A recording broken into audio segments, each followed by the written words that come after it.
Bonjour, je suis Thierry Weissman, je suis médecin du sport, j'exerce dans un centre de médecine du sport, cofondateur de l'application Docteur Sport qui j'espère va vous apporter un certain nombre de renseignements sur des techniques que l'on va voir plus loin.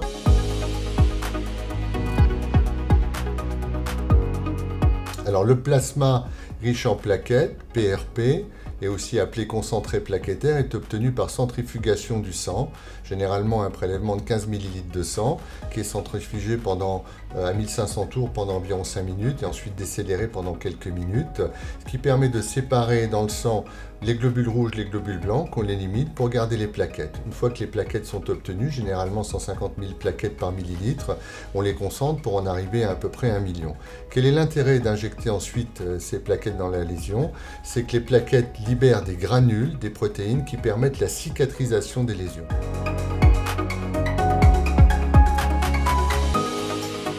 De manière générale, sur le plan pratique, comment ça se passe? Les gens sont vus en consultation et signent tout d'abord un consentement vis-à-vis de la technique qui va être pratiquée, notamment ont une feuille d'information écrite qu'ils peuvent lire et relire à leur guise et poser des questions. Ils sont ensuite dirigés en chirurgie ambulatoire. Des étiquettes sont confectionnées de façon à ce qu'on ait une traçabilité des prélèvements.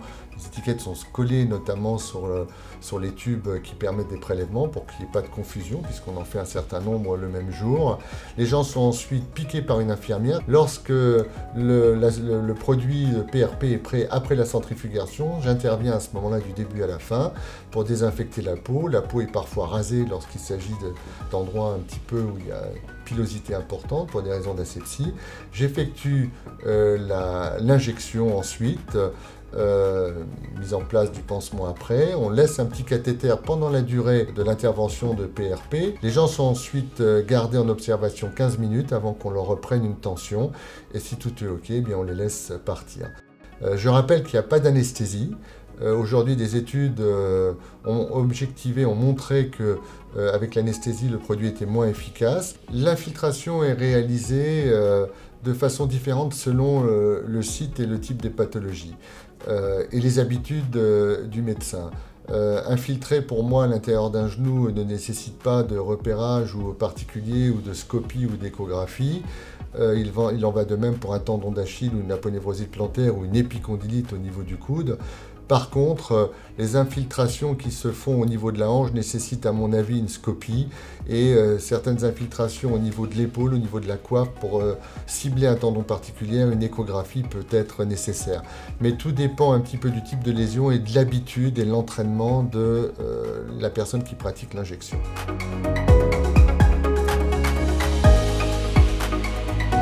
Les injections peuvent être renouvelées. En ce qui concerne nos habitudes ici, nous pratiquons une injection. Lorsqu'il n'y a pas eu d'efficacité, on en reste là. Lorsque les gens sont guéris, on en reste là aussi. Lorsque les gens disent qu'ils ont été améliorés, mais pas totalement, on va dire, guéris, nous leur proposons une deuxième injection, voire parfois une troisième.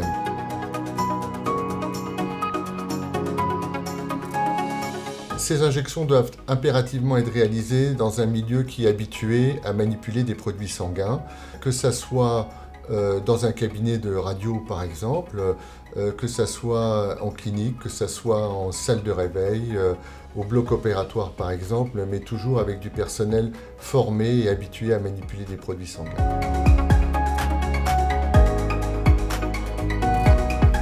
Il existe deux types de contre-indications. Des contre-indications absolues, que sont certaines maladies sanguines, comme la thrombocytopénie par exemple, des maladies évolutives de la coagulation qui vont poser des problèmes, certaines anémies sévères, voire certaines maladies comme le sida, où il est un peu difficile d'envisager d'injecter du sang malade, on va dire, à l'intérieur d'une articulation.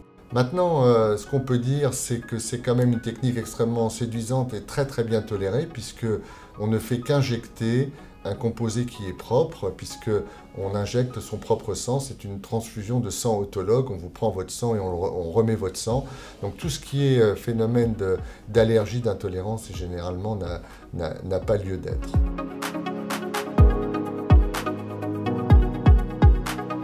Le résultat est perceptible parfois dès 2-3 jours après. Alors je ne sais pas si c'est un phénomène de lavage de l'articulation quand on injecte quelque chose. Bien, il y a des gens qui se déclarent très améliorés dans les 48 heures. Je préviens en ce qui me concerne les patients que l'amélioration doit être évaluée après 1 mois.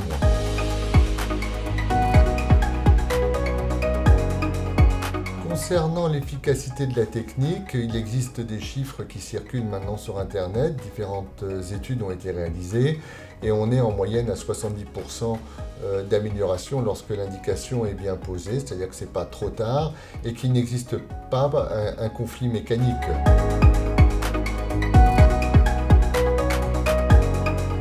Concernant la reprise d'activités sportives, là encore, il faut faire preuve de bon sens. Bien évidemment, lorsque vous piquez le membre inférieur, eh bien, il faut compter à peu près 4 semaines de repos. Je demande 2 jours de repos strict après l'injection à domicile et je demande ensuite 3 à 4 semaines de repos relatif, c'est-à-dire je demande aux gens un petit peu de trottiner, en tout cas de ne pas sprinter, de ne pas faire trop de longueur importante.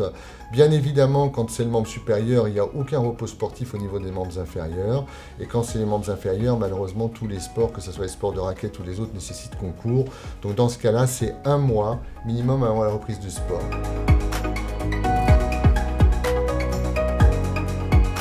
L'activité professionnelle, elle dépend un petit peu du type d'activité.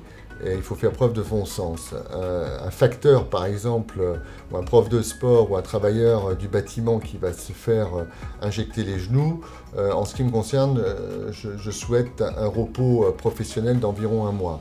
Maintenant, il m'arrive fréquemment de piquer un samedi un chef d'entreprise ou un enseignant, hors prof de sport, et il n'y a aucune contre-indication à aller retravailler le lundi, par exemple.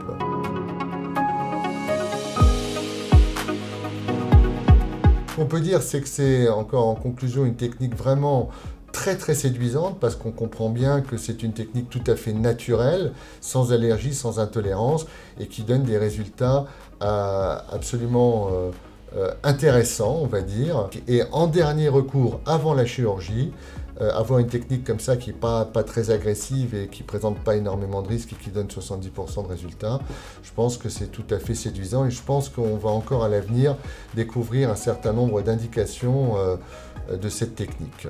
J'ai essayé dans cette petite vidéo de me mettre à la place des patients et de reproduire toutes les questions qui me sont posées en consultation. Il peut se faire que vous ayez d'autres questions à poser. N'hésitez pas à nous les poser, n'hésitez pas à regarder notre chaîne YouTube, n'hésitez pas non plus à nous laisser des remarques et s'il y avait des questions, on tentera d'y répondre.